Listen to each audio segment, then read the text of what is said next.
Absolutely. So why is she going to attack black people and not say anything about that? 2019, Roland Martin here, broadcasting live from Atlanta, the Georgia Freight Depot for the 98th birthday celebration. Reverend Dr. Joseph Lowry. On today's Roland Martin Unfiltered, we, of course, will share our thoughts about the great Joseph Lowry and a number of guests who are already arriving here. Also, Ed Buck, of course, the man who has been indicted in the deaths of Jamal Moore and Timothy Dean. He actually showed up in court today to issue a plea. We'll tell you exactly what took place in the federal courtroom. Also on the show today, the school district in Little Rock, Arkansas. Could they be trying to go back to segregation? Parents there are not happy at all. Also on today's show, black folks still seeking freedom in 2019. We'll talk about the impact slavery has on black men today. Also on today's show, a black man kicked out of a hotel in Portland for making a phone call in the lobby is suing for $10 million. Also in Florida, remember the guy who was convicted of stand your ground? Of course, they rejected the stand your ground defense for killing a black homeless man, sentenced to 20 years in prison. And Reverend Jamal Bryant, of course, remember, it took lots of flack when Kanye held his Sunday service at New Birth Missionary Baptist Church in Atlanta a few weeks ago. Now he is giving the money Kanye gave away because of his comments recently at a Sunday service in Utah. I will unpack all of it. It's time to bring the funk on Roland Martin Unfiltered. Let's go. Whatever the biz, he's on it. Whatever it is, he's got the scoop, the fact, the find. And when it breaks, he's right on time and it's rolling. Best believe he's knowing. Putting it down from sports to news to politics. With entertainment just for kicks, he's rolling. It's on go, y'all. It's Roland Martin, yeah. Rolling with Roland now. He's funky, he's fresh, he's real, the best, you know he's Roland Martin now.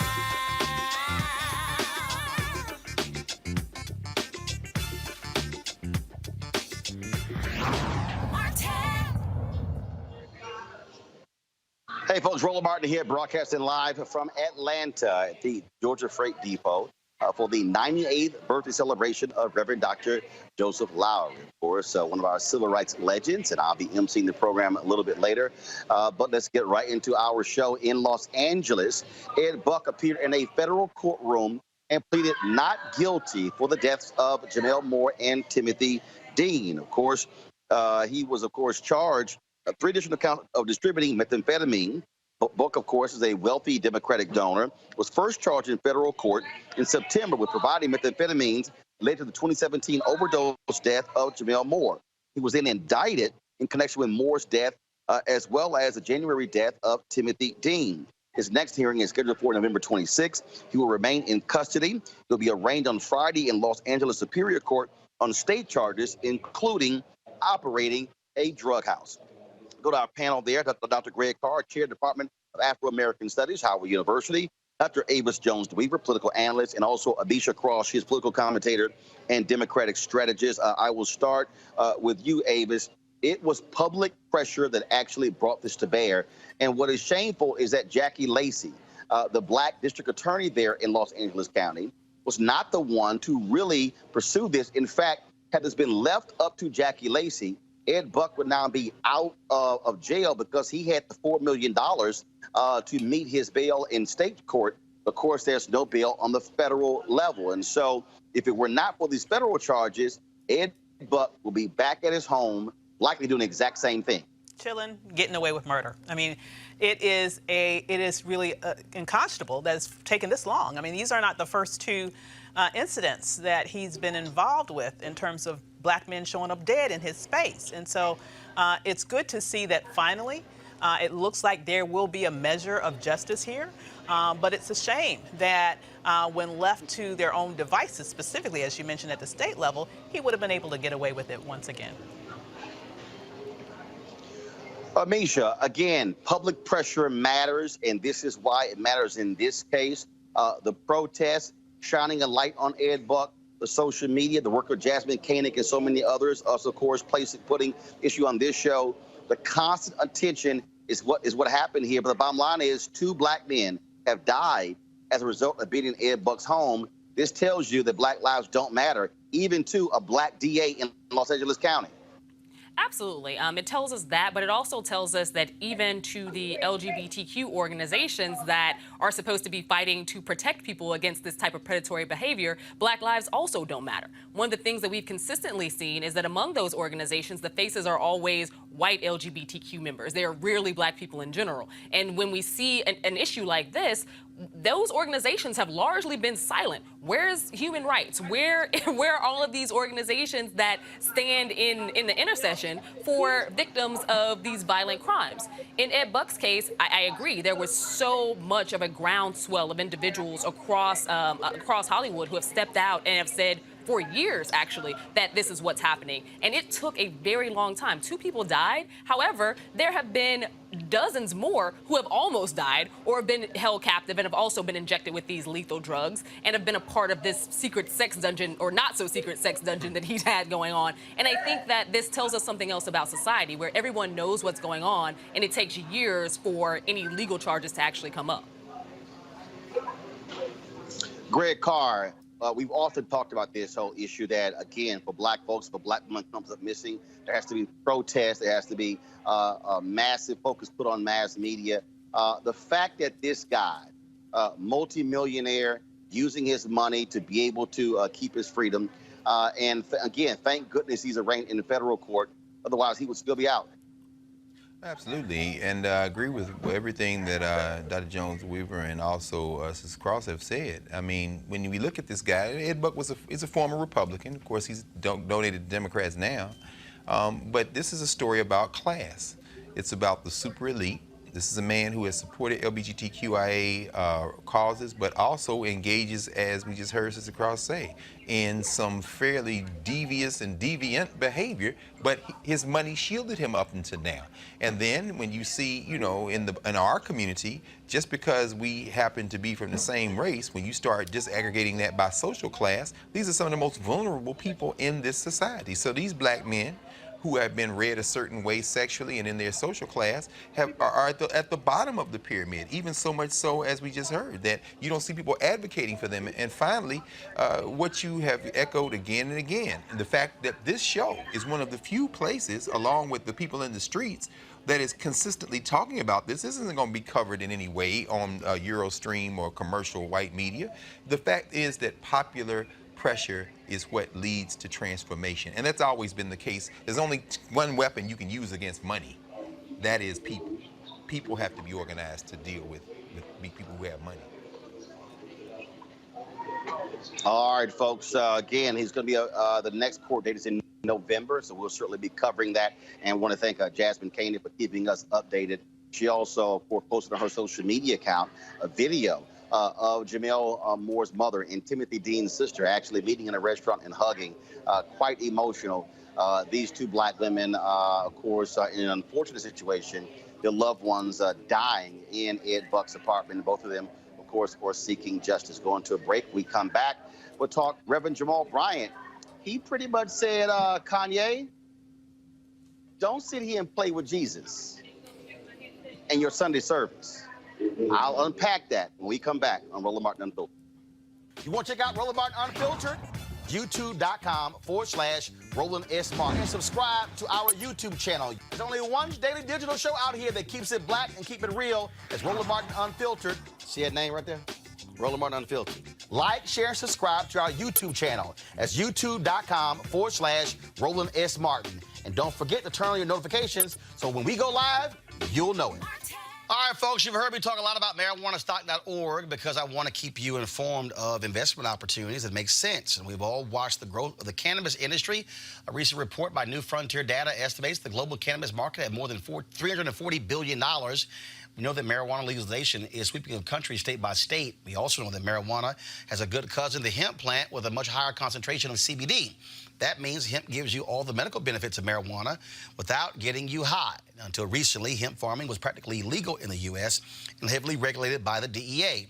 However, the 2018 Farm Bill changed all of that, making it legal to grow hemp CBD in the U.S., creating one of the largest commodities worldwide.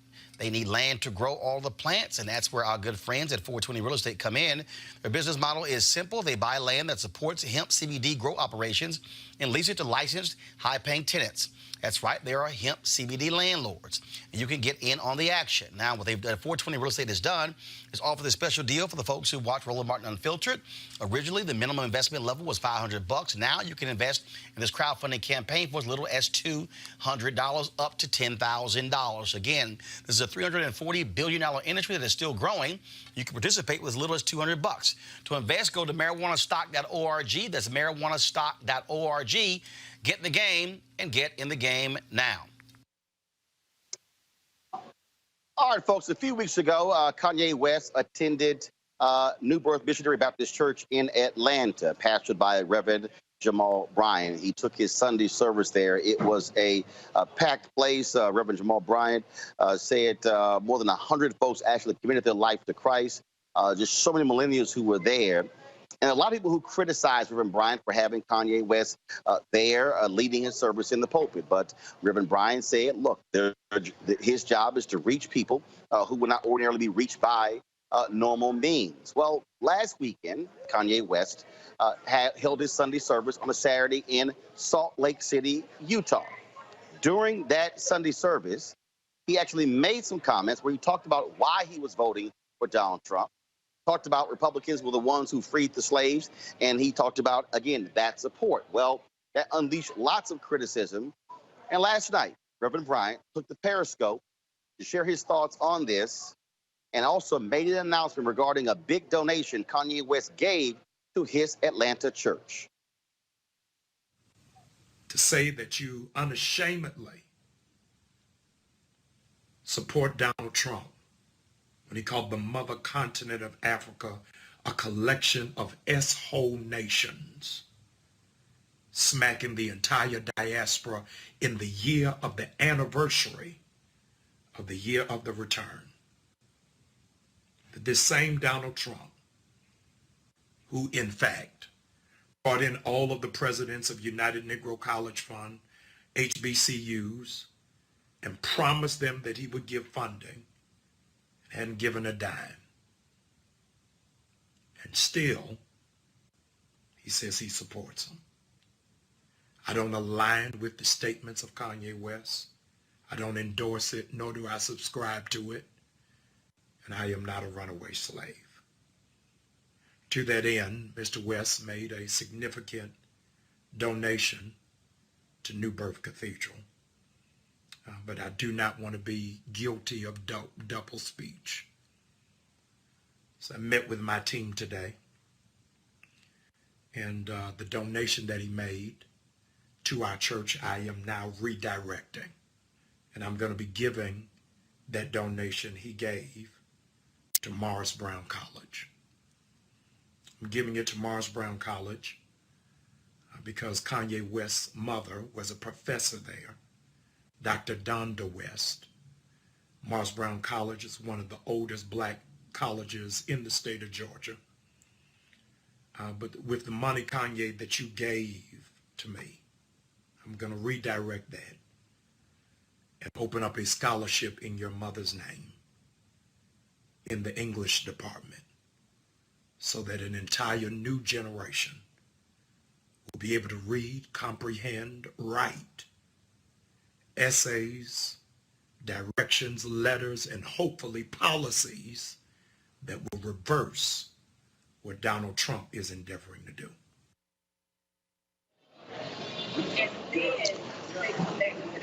Greg Carr, I want to go to you first. There are a lot of people who, again, criticize Reverend Jamal Bryant for having Kanye at his church. I dare say I disagree with those people.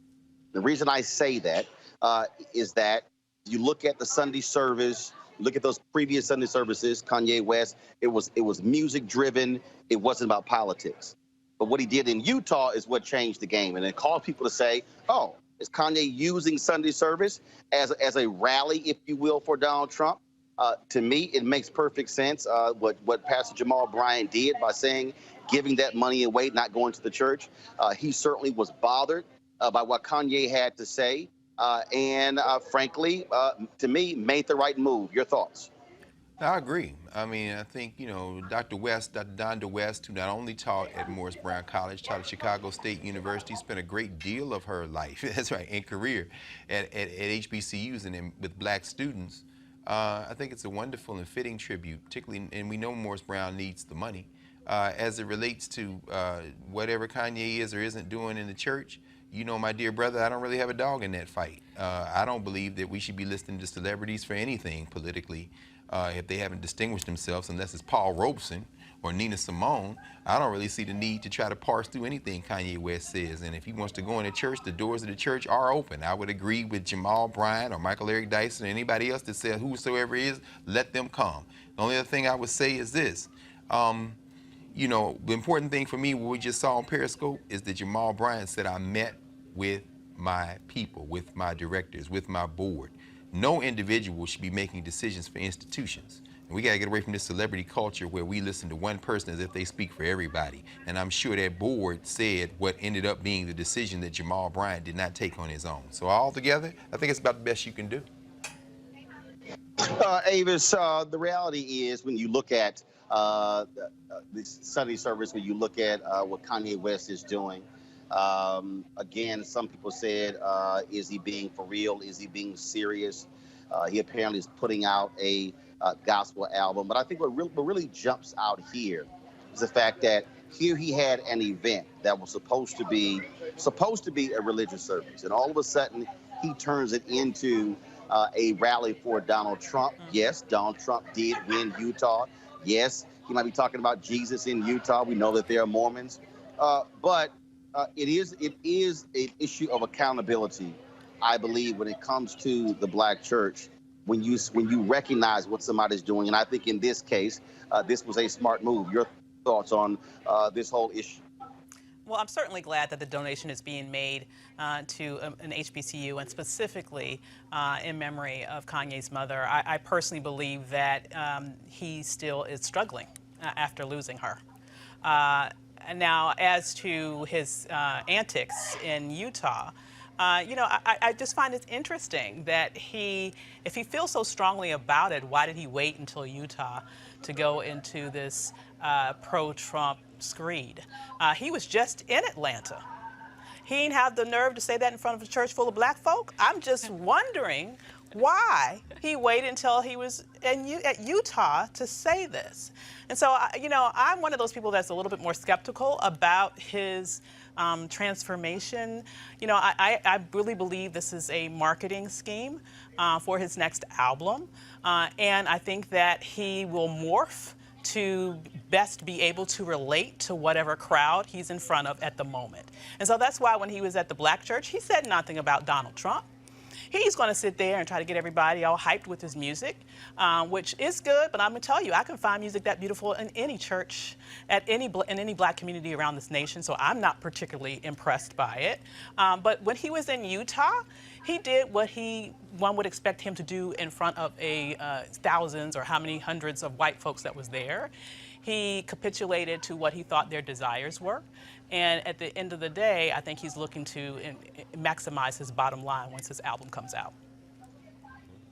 I mean, sure, there is a reality. There is a reality that that celebrities are able to reach a different audience than traditional church leaders.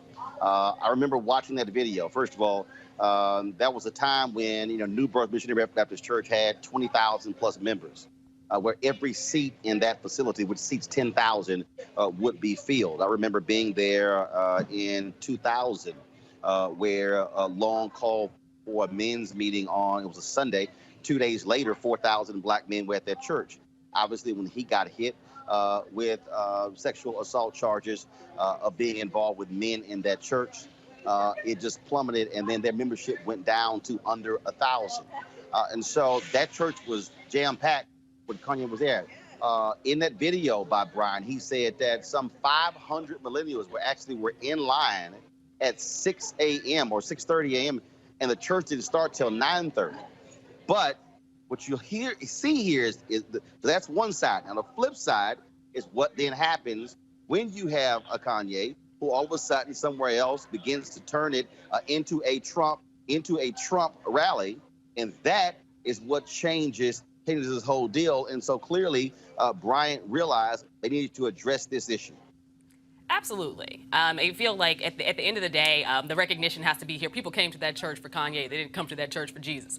And moving beyond that, I think that the timing is also very interesting because, as you know, a week ago in D.C., there was the huge Blexit rally and all of those, and you had a ton of millennials, particularly the outreach to black would-be Republicans. And I think that, to be honest, there has probably been a conversation between Trump and Kanye.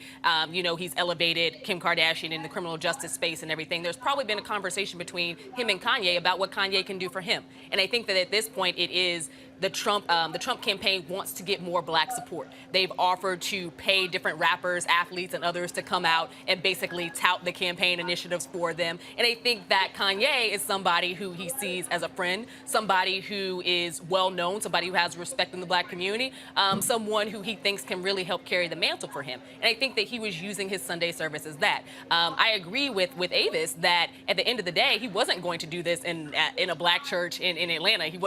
That's just not the audience. But I do think that he is going to continue popping up along the campaign trail, not necessarily at campaign events, but utilizing this newfound audience in terms of the church-going group that he's trying to get going to help him to pass along that message. And to be frank, this isn't the first time we've seen a rapper or a hip-hop star or a black artist go from being that black artist to going into the churches. We saw it with Mace. We've seen it with several people from the 90s as well. We saw it with MC Hammer. At the end of the day, it usually happens when your record sales are tanking. In his case, we're seeing it in a sort of a different sense. But I do think that there is something to be said about him linking this alongside his church-going audience or his newfound church-going audience. All right, folks, we're going to leave it there. We're going to go to a break. We come back.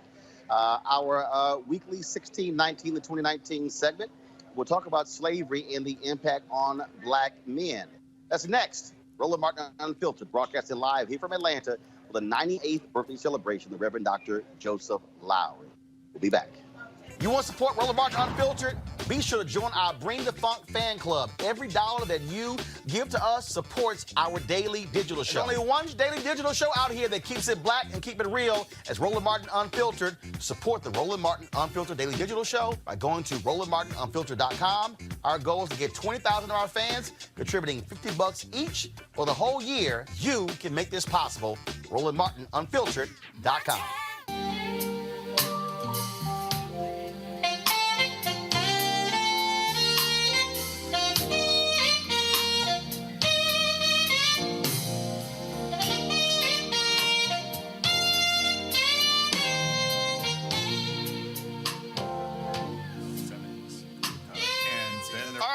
That's my homeboy there, Jamal Bryant, one of the folks performing at the Luxe Jazz Experience in Cabo, November 7th through 11th. I'm going to be there as well. Weekend-long event held at the Omnia Day Club in Los Cabos, nestled on the Sea of Cortez in Los Cabos, Mexico. Folks, it's going to be an amazing time over those 4 days. We're going to have lots of great food and drink and golf and spa, health and wellness, you name it. The second annual Luxe Jazz Experience. Of course, some great people, entertainers are going to be there. Comedian Mark Curry, Jamal Bryant, Alex Bugnon, Raul Madon, Incognito, Pieces of a Dream, Kirk Whalum, Average White Band, Donnie McClurkin, Shalea, Roy Ayers, Tom Brown, Ronnie Laws, and Ernest Quarles. I'll be broadcasting Roland Martin Unfiltered for that Thursday and Friday there as well. And so we want you to be in the house. It's going to be a great time.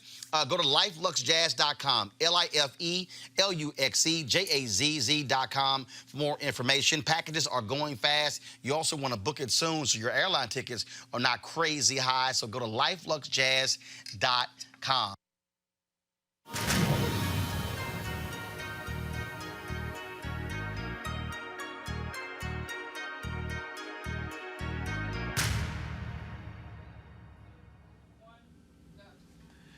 For Roland's Still Seeking Freedom segment this week, we are joined. Our understanding of sex and sexuality, even our responses as black men to sex and sexuality and ideas of sex and sexuality even today. And I think one of the things that's important about it is the ways in which the black male body was used sexually. I think we have not really explored that as a phenomenon during during enslavement. And I think it's extremely important that we do that, because without doing that, we will not fully understand the assault that Black men endured and the assault that Black masculinity and Black manhood sustained. And I remember being particularly excited about this topic because I had read the narrative of Linda Brent, wherein Harriet Jacobs talks about this young man named Luke. And I remember just being really frozen by the way she spoke about how this white man treated him and had even tied him to a bed and quote unquote made him perform unnatural acts, made him do things unspeakable. And I began to look at and began to think about the coded language in which sex and sexuality was talked about in the 18th and 19th centuries. And I began to think about the silences around Black male exploitation that I think has been perpetuated from enslavement to this day. And so I'm very much interested in uncovering and speaking those silences in order that we might begin to get the kind of healing that I think will allow us to be fathers and husbands and brothers to the degree that we have always wanted to be. Yeah, it's interesting, Dr. Black, it's interesting, Dan, as we think about this, as you play this out, what form would those types of healings take place? I think about that because, of course, around the country and around the world your work has traveled, but you are based in Atlanta, and there in the Atlanta University Center, and having taught your work and having, know your impact on students. You see Tyler Perry open this new theater, this new complex there in Atlanta, the biggest one there is. But I mean, how do these popular images, and I'm thinking, of course, about not only Medea, but the questions of sexuality in Black popular culture today, how much of that can we attribute to the impact of how we think about sexuality coming out of the traumas of enslavement? I think we contribute probably most of it to that, because I think we're really in the age of a kind of hyper masculinity, or it swings the other extreme, and that is a hyper femininity. And I want to say, I think there is a toxic masculinity, but I think there's a toxic femininity also. And I think there's a way in which understanding masculinity at either extremes is a distortion. When you think about popular media today, I think the thing that's driving popular media and popular culture and popular images of Black men more than anything is really hip hop. But I think hip hop has images and notions of manhood and masculinity that are extremely dangerous to and for us as a people. Some of them are wonderful, and there's some amazing hip hop out there. But there's also some very popular notions of manhood and masculinity around this notion of sex and sexuality, around this notion of money and getting money, and all I want to do is get money, and smoking weed and all of this. These kinds of things which seem to do nothing but present Black men as purveyors of pleasure. But I think that's a direct connection to enslavement, because I think, quite frankly, enslavement was an aesthetic enterprise. As much as it was an economic enterprise, it was an aesthetic one too. I am more and more convinced the more I study this topic that not every slave, not every African who was potentially enslaved was brought here. I think those Africans were brought here who whites could imagine would be serviceable to white sexual imaginations. Oh, wow, that's powerful, man. I mean, talk some more about that. I mean, your work, I'm thinking now about the coming in particular, and this question of desire, this question of this kind of white gaze and the Black response to it. Where have you find evidence of that? Where do you find evidence of that in the historical record? Given, I'm thinking about your first book, Dismantling Black Manhood, for example. I mean, did that jump out of the archives at you? I mean, what kind of examples did you see of this type of behavior and this type of desire, this white desire? It did. And in fact, what's interesting, Doc, is, of course, I combed through slave narratives just over and over and over and over and again. But the other thing that I read a lot of in graduate school was what I called free narratives. And that is the narrative of Black men during the antebellum period, but they were not enslaved. And looking at these narratives, whether slave or free, the thing that stood out most in my mind is these men's absolute preoccupation with the notion of maintaining manhood, which meant in my head that manhood was slippery, that it was not something that was firmly held or firmly grasped. It was something that men could lose. And I was very interested in this notion of how does one lose one's manhood? Like if you're an adult and you're a male, how are you ever not that, And I began to see that we began once we encountered this place called the diaspora to accept and to embrace notions of manhood and masculinity that had to do far more with performance than being. Let me ask you. Let me ask you, Doc. In the couple of minutes we have left, I really want to turn now and continue this conversation in asking you this question: what do healthy relationships for our people look like? I'm thinking particularly now about your work around rites of passage with Ndugu and Nzinga. You know, what does it look like to engage in that kind of recovery or repair? Or is it even about recovery and repair? I mean, if manhood or womanhood can be lost, how do we regain it? Or is even regaining the question? I mean, how do we now move forward into creating these healing spaces and ultimately these whole human beings that you've been talking about in your work? And Sure, that's a very complicated question, but I think the simple answer I could give in the amount of time we have is that I think we need to reclaim the power of touch.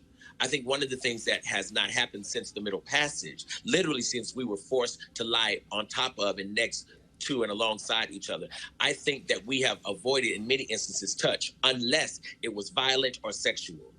And one of the things I would love to help us as a people do is to reclaim the power of our own bodies, to reclaim the power of our own our own spirits, to reclaim the power to touch and love each other just as human beings who deserve to be honored. Not because I'm trying to possess you, not because I'm trying to consume you, but just because I'm trying to acknowledge that you are magical and you are wonderful and you are Black and you exist. And so I think this notion of what it means to touch one another, it seems so utterly simple, but I really, really believe that we are touch deprived to the extent of it being pathological. I think we literally rob each other of touch. I think we steal it from each other in ways in order to stay alive. But those ways we do it tend to be very volatile and very violent. We can do it on the basketball court. We can do it on the football field. We can slap one another in terms of fighting. What we cannot do is hold each other tenderly. What we cannot do is hold each other's hand and share ideas together. All of that is taboo. But the reason I think that is taboo is because that looks too much like a human being on a Black body. that is very interesting, particularly when, you know, all of us traveled in the continent and we see touch is much, much more free. Particularly between, yes, very interesting to see men holding hands, women holding hands. It's not a sexual thing, you know, people very sexually, and we do touch, but it is a difficult thing to navigate. Listen, brother, we're very happy that you joined us for this segment, and we certainly encourage you to continue with your work. We're looking for your next book, and we continue to teach the coming in your other books around the country. Thanks, Dr. Daniel Black. I appreciate y'all. Thanks, Dr. Carr. Talk to you soon. Yes, sir. Talk to you soon, brother. So we'll be right back after this short. You want to support Roland Martin Unfiltered? Be sure to join our Bring the Funk fan club. Every dollar that you give to us supports our daily digital show. There's only one daily digital show out here that keeps it black and keep it real as Roland Martin Unfiltered. Support the Roland Martin Unfiltered daily digital show by going to RolandMartinUnfiltered.com. Our goal is to get 20,000 of our fans contributing $50 each for the whole year. You can make this possible. RolandMartinUnfiltered.com.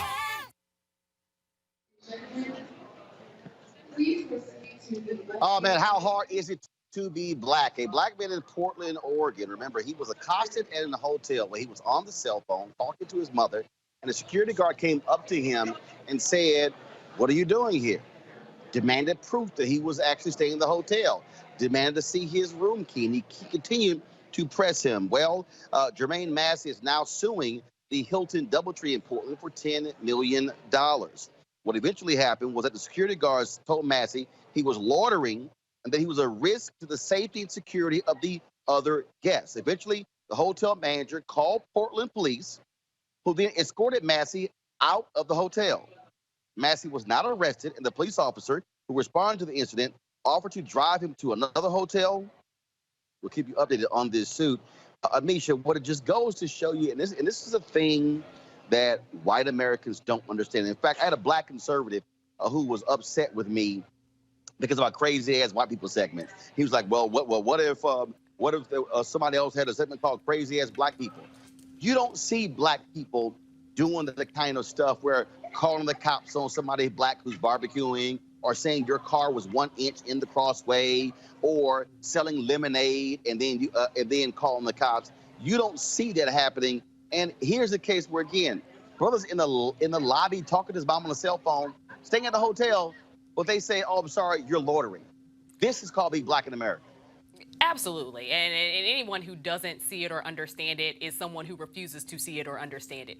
At this point, you know, we're at a point in our nation's history where these types of stories keep ticking up. Not that they haven't always happened, but they're getting, or at least in black media circles, the actual coverage that they deserve. In this case, one of the things that struck me the most is that there are meetings that happen in hotels across this country every single day by people who do not actually have a key card or are not actually people who are staying at that hotel.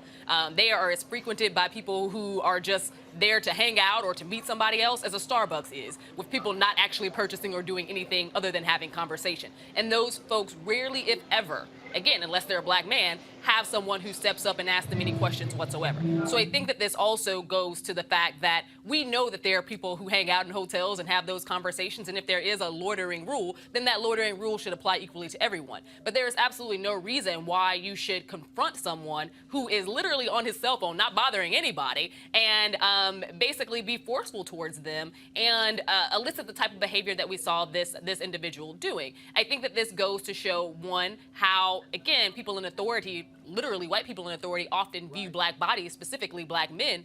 But in addition to that, there's absolutely nothing. If I'm at a hotel and you demand that I show you some proof of my stay at that hotel, the odds of it happening are very low. But I don't think that even in that type of situation, as a woman, and I think that this is one of the dissections that we have to make as well. As a woman, I'm not going to get treated the same way that that black man did in that instance. And I think that we need to, you know, continue to elevate these stories, but also have an understanding and push these hotel corporations and these other industries that exist to not only identify by those anti-bias trainings, but also to have a strong understanding of the things that they do every day, these micro biases that exist, where it tells you inwardly that this person is some type of a threat, or that they may be disruptive, or that they may cause issues for other people who are in that area. This man was on the cell phone talking to his mom. He wasn't doing anything inappropriate at all. There was nothing about him that was menacing. There was nothing about him that would have showcased any level of fear to anyone in that area, other than the fact that a white individual assumed because he was a black man that was cause for fear and cause for action. Let me go to Greg.